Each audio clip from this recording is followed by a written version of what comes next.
Okay, so we're going to move on now with our next section about systemizing your business. This is creating processes that are going to keep your business consistent and that are going to make sure that everything happens the way it's supposed to happen. So your system is going to drive the way that you train people. And so that's why we're talking about building a system before we talk about finding and hiring people, because you've really got to get this worked out and in place beforehand. So you need to identify and document in writing your processes for doing each task in your business. So it's not enough to just know it in your head. You need to actually write it down step by step. And I think, Gary, you already talked about having your policies and procedures Right. in a document.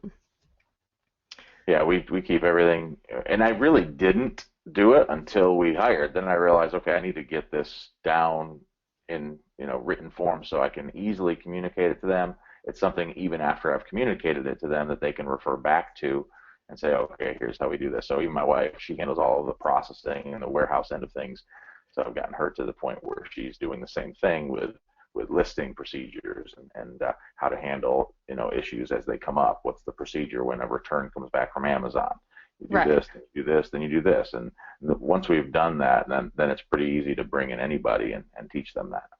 Right. Yeah, you really it's very cost effective as far as No. training, as far as not having mistakes happen, and making it possible for you to get out of the day-to-day tasks. So you want it to be as complete as possible so that nothing gets missed, but you also want to make it simple. And sometimes this is the challenge. I don't know if you found this, Gary. Oh, You, absolutely. to fit all the details in and yet make it simple. So you've got to minimize the exceptions.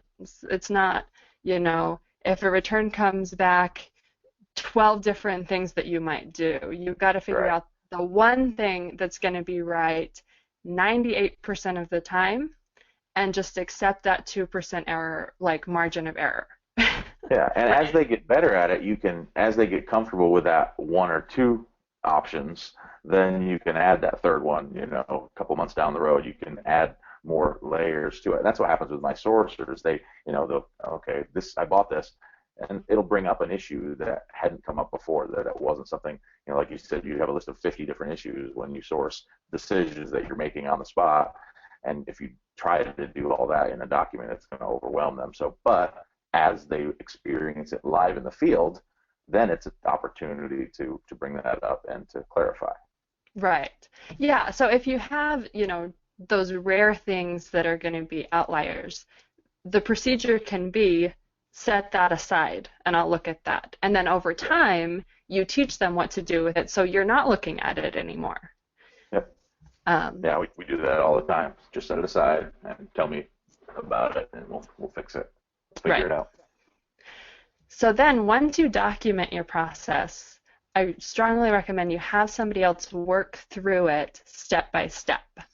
And it's best if the someone who works through it, if you can get somebody to do it, um, if they don't know anything about Amazon, because then you know that your process really can be given to anybody and they'll be able Yeah. to do it.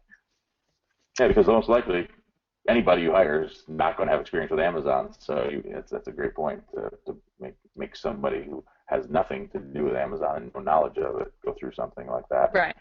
If you can't get that, at least, have somebody that's already, if you're working with a spouse or if you're, have somebody read through it, have somebody go through it, because the way that you write it makes sense to you, and they read it and they say, I have no idea what you're talking about. Yeah. It's we use certain language, we have certain knowledge that it's easy to overlook the little details that somebody new would need to know because we just assume that they're common knowledge. Exactly. Yep. So then you can clean up those procedures and make a system that works really good. So a good system, the goal and purpose of it is to decrease errors. So you're building in processes that make it hard for problems and errors to occur. And I know a lot of my processes, and I'm sure everybody has this case.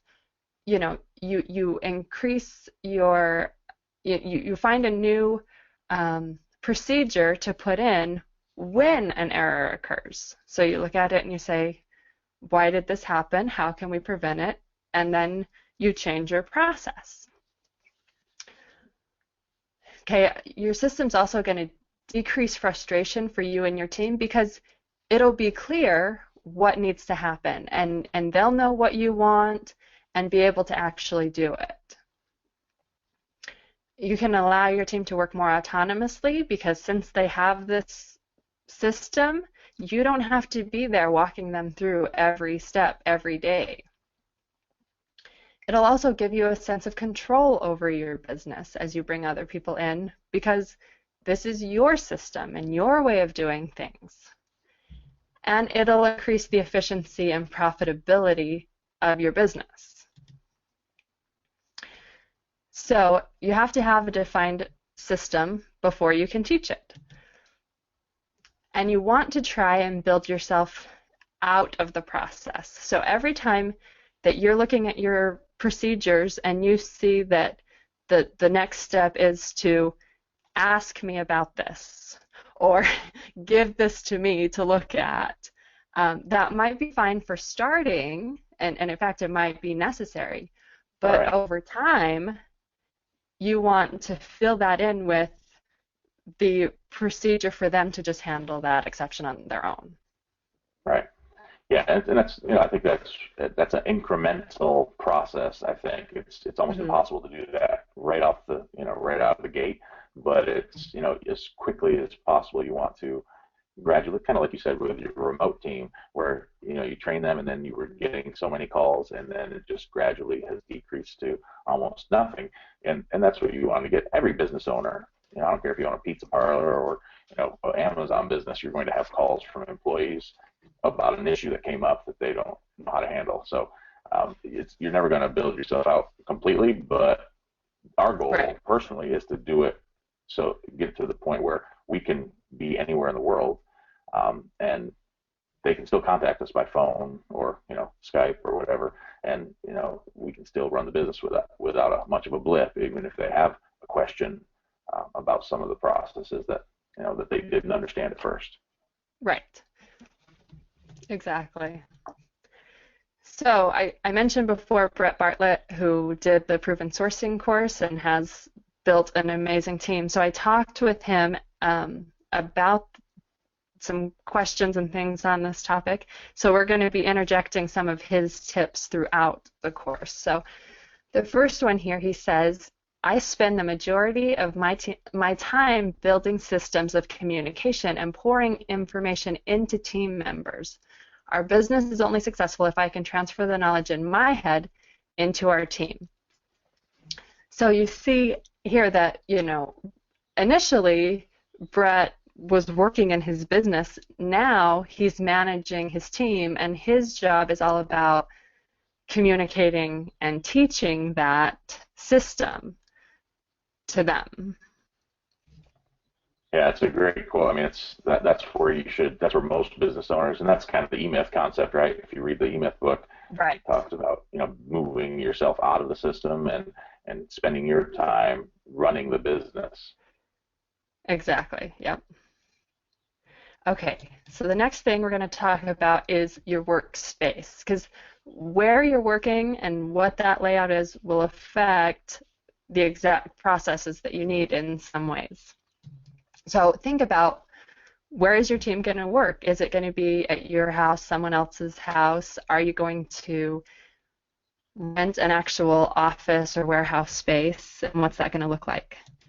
And at this point, I highly recommend considering getting the business out of your home if you can. If you're bringing in other people, as much as the business is already potentially a disruption to your family, bringing people in is going to make it even more so.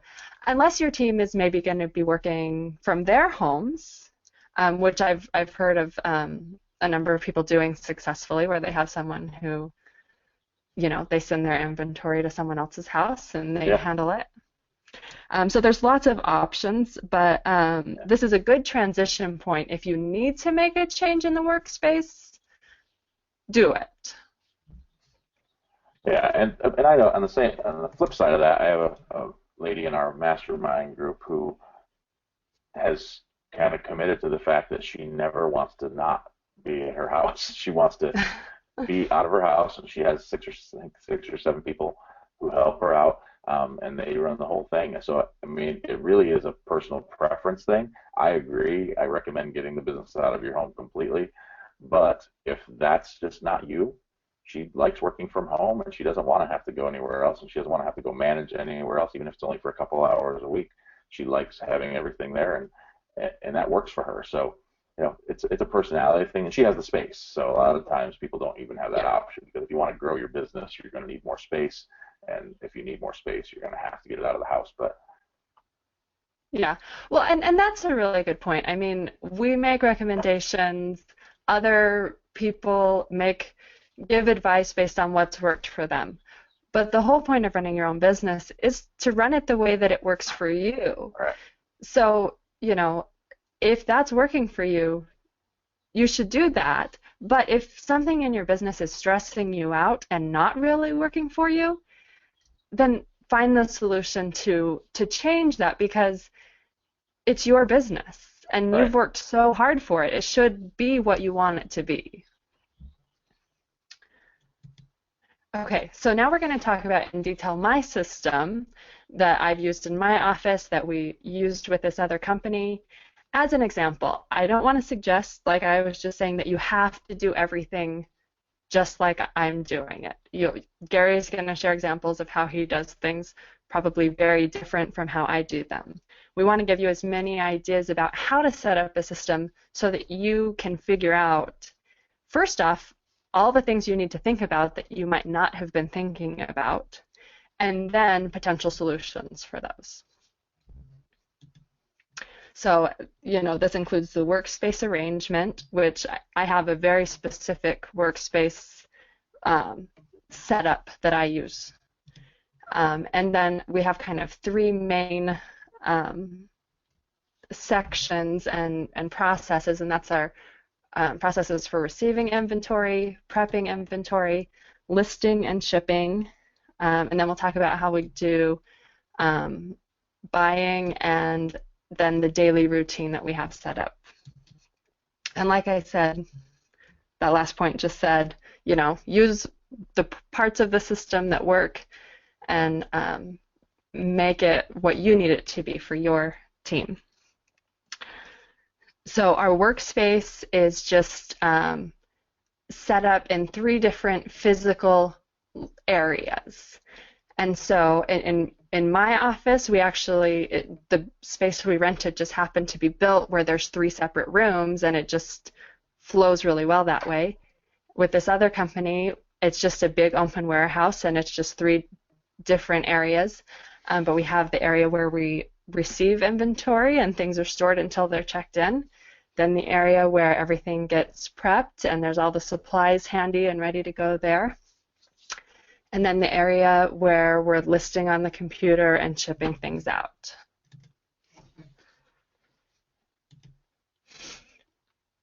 So for receiving inventory, what we do is we check inventory in on an inventory receiving form, and I'll show you what this looks like in a minute here. But they're able to know any problems or discrepancies. They know what they're supposed to be receiving and how many, and we can make sure that we actually get what we order. I'm sure that you've found, Gary, at times, what you order and what company sends you doesn't always match. Yes, that's very true. We just sent out 2 returns yesterday Yeah, because they sent us and a new version of something. The old version is much more valuable, and contacted the uh, company and said, "Are you sure you're sending this the old one?" Yep, that's what's on our website, and that's not what came. So we had to send it yeah, back. So yeah, we have systems in place, similar, probably different forms, different looking procedures, but definitely sure. want to have something where you have a process in place to check in inventory to make sure you get what you're supposed to. Right. And I never did this when it was just me. I just kind of in my head knew what I had ordered, and then when it showed up, I looked at it, and honestly, I probably made mistakes and missed things when I was just keeping track of it all in my head. But when you bring in other people, you have Right. no way of knowing what you got. I have orders where, I got charged and it never showed up at all, and I would have never known that, Right. you know. Yeah, yeah, and I kind of already had to do this because my wife, I did all the buying and she did all the processing at first, and so Mhm. she needed to know, what I bought, what I paid for it, what ASIN I wanted to list it on. So we kind of had to have some kind of process like that in place. So I've always had a what I call the open orders folder in my email, which she had access to, so she could go in there and kind of see what things were supposed to be coming and what quantities. Right. Okay, so then once we check stuff in, we actually physically move the inventory to the product prep area. So just by where it's located, has it been checked in yet? What's happening with it. And we take the inventory receiving form with that inventory so that it follows it through the whole process, because that form has any details about, like, is this a multi-pack bundle, or is there anything special about this inventory for prep? And it also has the ASIN for listing. And so the rule is that you don't check anything in without a receiving form, because without that form, you don't know if you got what you were supposed to get. You don't know, um, you just don't know. and Right. so that's one of those exceptions where if they get stuff and they can't find a form, they've got to come back to me or whoever was the buyer for that, and that person needs to come up with that form. And sometimes we even have the situation where they say, we can't find the form, and I look at it and I say, well, that's because this box was delivered to the wrong office. This isn't ours. We've had that too. But yeah, we do the same. We do something similar even with retail arbitrage. We use Scoutify, the scanning app that comes with Uh-huh. Inventory Lab subscription, and our buyers have to um, submit a physical buy list, which includes, how many they bought, what they paid for it, and what ASIN it's going to be listed on with each order. So they staple it to the outside of their bags, and that way whoever's listing it, doesn't matter if they can get a hold of the person who sourced it. They know automatically, here's what's supposed to be in this bag and here's what they paid for it. Makes listing much easier. Yeah, that is excellent. So here's an example of my receiving form, and I'll make this template available in the extra documents that come with the course. And I'm sure that this looks different from exactly what you use, Gary, but it's all the same Yeah. information. So, it tells where it came from, you get the date and the order number, and then the quantity, the product, and then we actually create the barcodes with the ASIN so that you can just scan it. Ah. And I'll tell you, I give the website a little later in the course. It's barcodes with a Z.net. Hmm. It'll be listed later. And it's Okay. a free website. You use code 128. Um, and you can just generate these barcodes and then paste them into, this is just a spreadsheet that we use. And so then when the person's listing it, they can actually just scan it, Scan it. again, decreasing errors because by accidentally, mistyping something. And increasing efficiency. Yeah, and it's much faster. And Yeah. so that's what we did. And again, this wasn't our initial process. This is something that we came up with as, errors were occurring. And we said, well, how do we prevent this? And well, we've got to give them the ASIN. And how do we make it? Let's do it on a barcode. All right. So that's how we handle it. And then you can see there's notes where we can say if things are going to be bundled, and we even have these three items down here, the notebooks, they're going to go on the one ASIN as a bundle of one of each color. So that's how we kind of uh, pass that information along. Okay, so then, okay, if this looks overwhelming, it's okay. This is the product prep flow sheet that I created to train my people. And what this has, I'll also make this available, but this has basically a walkthrough of how to prep absolutely anything for Amazon. New, used, any kind of product. You follow the lines, yes or no, and you will get to the correct prep. Now, if this works for you, use it. If it doesn't, then make a tool that does work, that makes sense to the way that you think. Um, but you want to have a clear documentation for people to follow of, what the product is and exactly what needs to happen with it.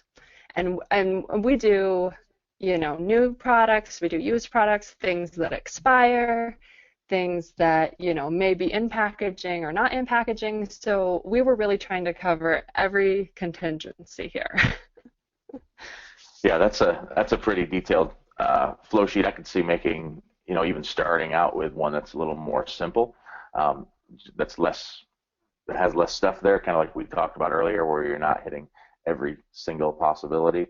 But I think getting to something like this, it's really helpful. I think, especially when you're first training somebody, to have them walk through it while you're there and say, okay, here's what happened, here's what I have in my hand. Now what do I do with it? And you Exactly. you just follow the process, and it looks a little complex, a lot of lines running everywhere. But I think once you get used to using it like anything, it becomes more intuitive. Right, exactly. And so yeah, our prep process is just, like you would think. You just bag stuff, box it, tape it, whatever needs to happen. But again, we've got a clear system for what happens to which area or which items. So our shipping area, once things are prepped, then we just move them to our final area where things are going to get listed and shipped. And I know some people have different systems where maybe the buyer creates the listing and then the shipping people just ship it. We do it all together. So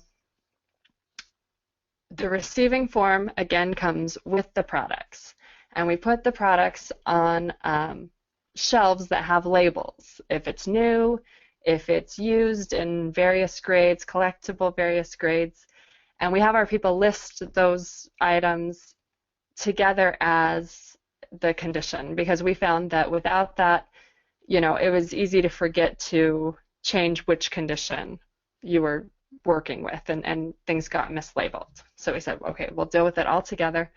Plus, we really need the people who are prepping things to say what condition it's in, because once it's bubble wrapped or in a box or something like that, you can't tell anymore. So that signified to the next person what to do. Okay, so for listing and shipping, the way that we handle that is that we set up an Amazon user account with limited privileges for the team to access our Amazon account. So they don't sign into my Amazon account with my password. They have their own Amazon account that has permission to do things in my Amazon account. Is that what you're doing too, Gary? We have actually one of our workers has full access to it, and Uh-huh. because we trust, it's our pastor's wife, and she lists, she does a whole bunch of stuff, and we want her to have full access. That way, if we ever needed her to do something, she could do it. But yeah, the rest of them have limited, permissions, and it's pretty easy to set those up. Yeah, it is. You just go to settings and there's user permissions as one of your options there you can add. And so my team, basically most of them, the people doing the listing and shipping, have access to, just the information about our inventory and what they need to do to ship. They don't see sales reports, they don't see our sales numbers, they can't do anything with our bank accounts or anything like that. Right. None of the important things of your account that way. Right. We even partnered with somebody over fourth quarter to help him sell his products through our account, and it was all merchant fulfilled, so I wanted him to handle all of that because I didn't want to mess with it. So I Oh, just gave him permission to definitely. go in, and he just got the orders, and he could see emails when customers complained or had an issue, and I gave him permissions for those two specific things, and he handled it all, and I didn't have to mess with it. Yeah, very good. So we use a listing software. We actually use Seller Engine. I think Inventory Lab is becoming more popular these days, but our systems were all built around Seller Engine, which is what we started with. But either works fine. You can also do everything straight through Amazon Seller Central.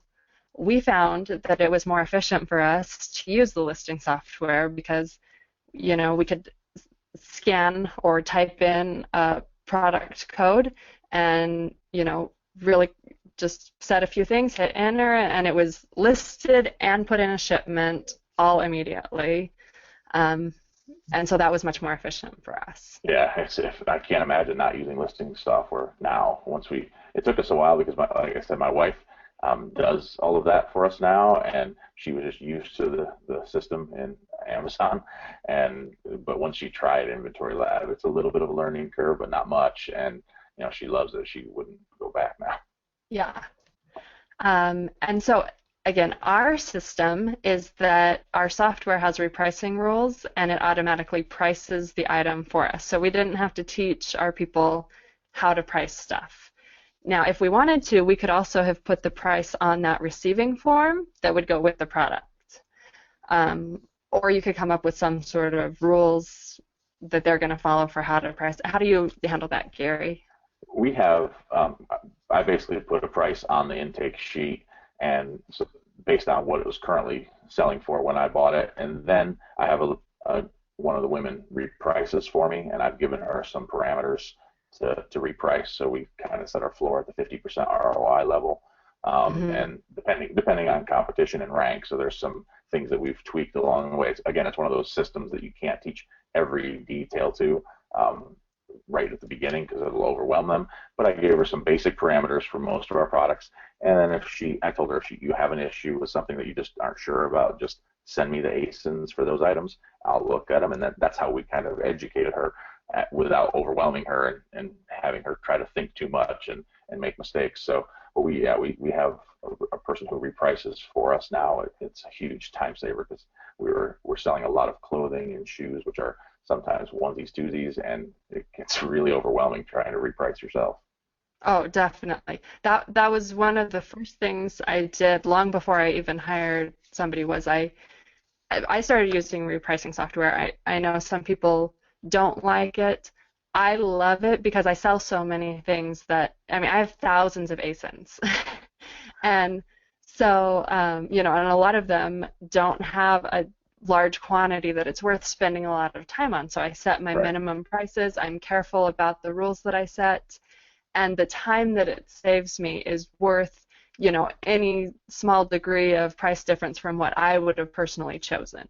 Oh yeah, yeah, and you have to. That's a good point. You have to know the system that you're using and know the rules. And if you need help with that, all of this, whether you use App Eagle or Reprice It or FeedVisor, there's a bunch of them out there, but they all have different parameters that you can set. You need to understand those really well so you can set them to do exactly what you want them to do.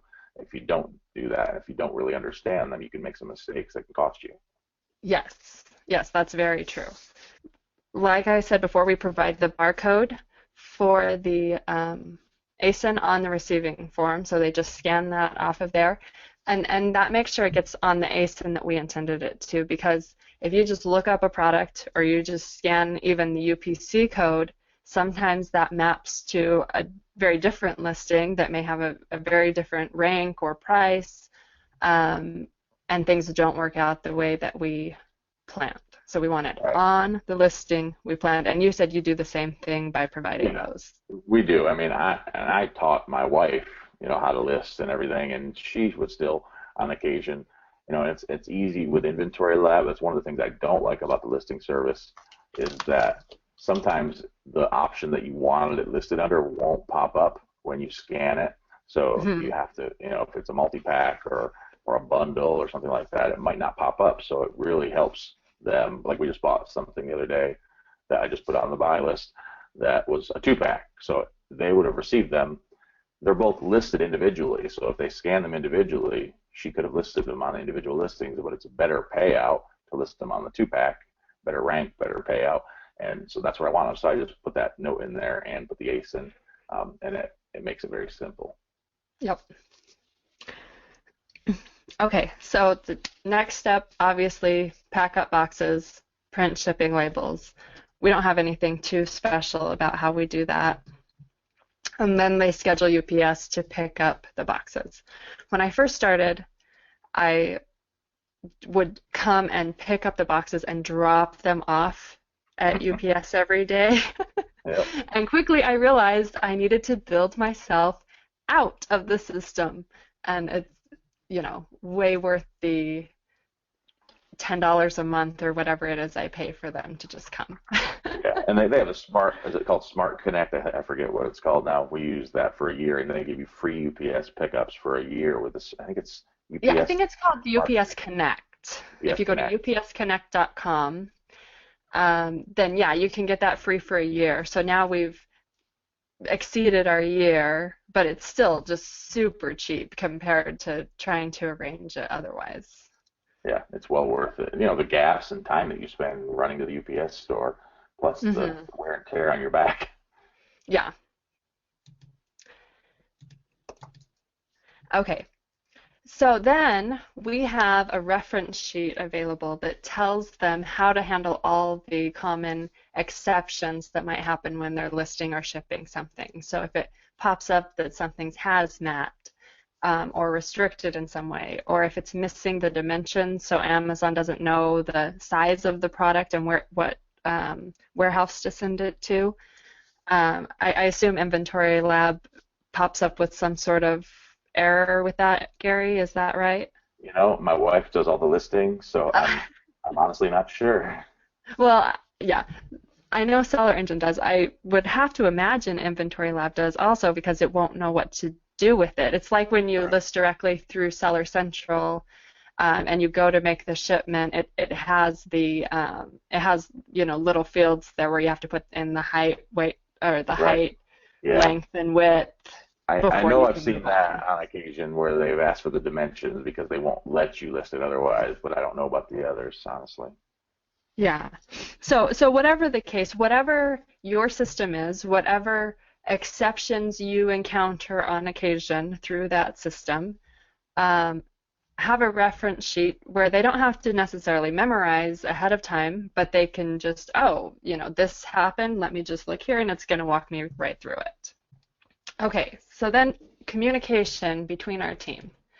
We use Google Drive. You could also use Dropbox to share documents between computers. So that's how I give them all the receiving forms, um, and share other documents that we need to share. Let's see. We have item notes, and these are just little printed out notes that we made that we can mark specific inventory with comments if we need to. Just put a little piece of tape on there. And so if we need to put something about a description for the person who's listing it, if we want to make a note so that people don't forget about bundling something, whatever it might be, we just have these little notes that we use for our internal system. And then we also have similar problem inventory notes that we use to mark things that need some kind of that have some sort of a problem with them, and then those get set aside on a certain shelf where they'll be dealt with by someone who knows what to do with them. And I'll Yeah. provide the files for those notes if anyone just wants to easily use what we're already using. And we use a very simplified version of that system called Post-it notes. Well, that works too. We just, yeah, that's what we've used. We have a bunch of them I think we sourced a bunch of them that we didn't sell, and we just use those and stick them on a product. And it's great for my wife if she's over there, she can slap a note on it, and then whoever shows up the list, they know exactly what to do with that product, or how much we paid for it, or whatever they need to know about it. or if it's hazmat, they can stick that note on it, and when whoever gets there can move it to the hazmat shelf so it can be merchant fulfilled. Right. Yeah, well, and I like that point, Gary. Sometimes it's easy, and sometimes I'm guilty of this, to make our systems more complicated than they need to be. And I still like my item notes and my problem inventory notes, but it doesn't have to be complicated. Right. It, Yeah, I'm a simple sometimes, guy. I've always been that way. So if there's a simple way to do it, but sometimes you need a more in-depth version, and we usually start simple, and if we find that that's not sufficient, then we move to something a little bit more formal. yeah. Okay. So, based on the location of our products and whatever notes might be attached to them, um, our goal of our system is that it would be clear to anybody who walks in the state of all inventory and what needs to be done at any given time. So there's really no reporting off between people about what needs to happen next. Anybody can come in and jump right in to what's going on.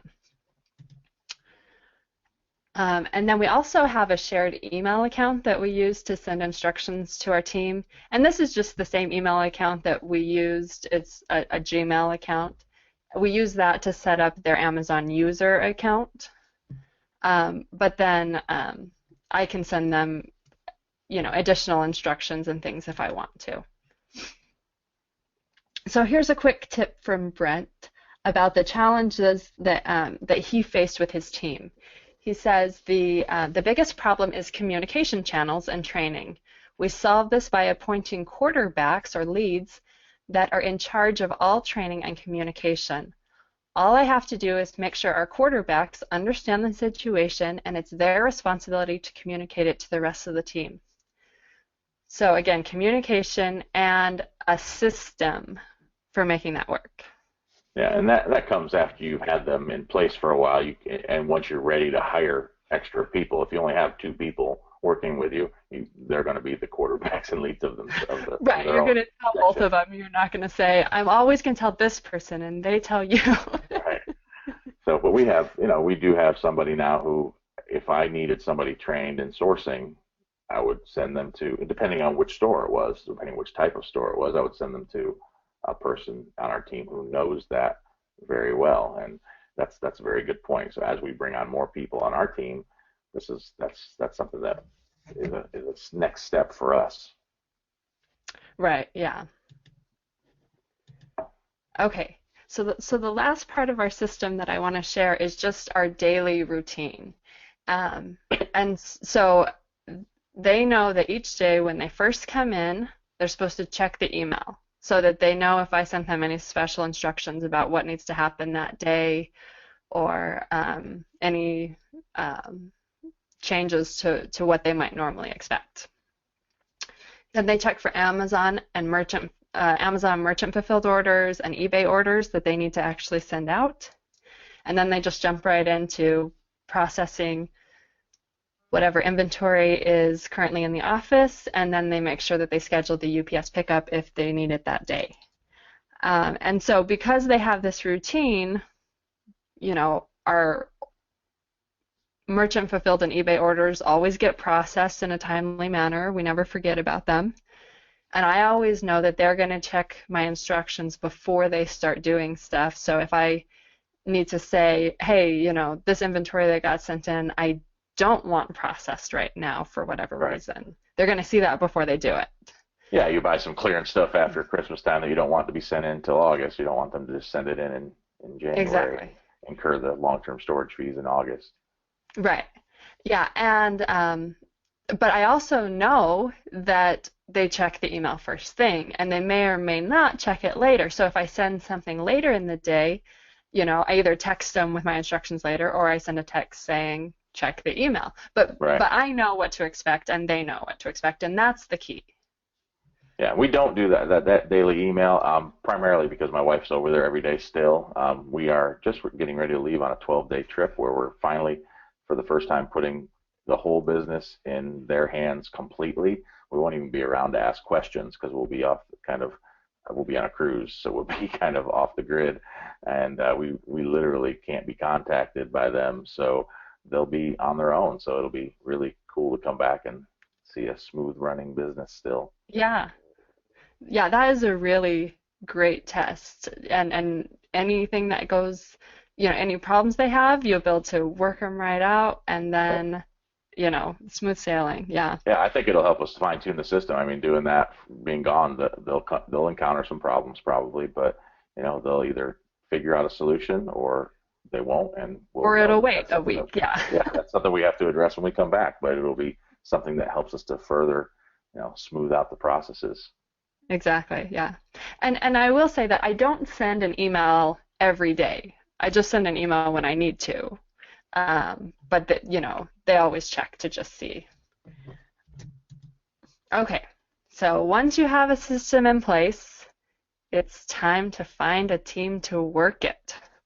So that's what we're going to discuss in the next section.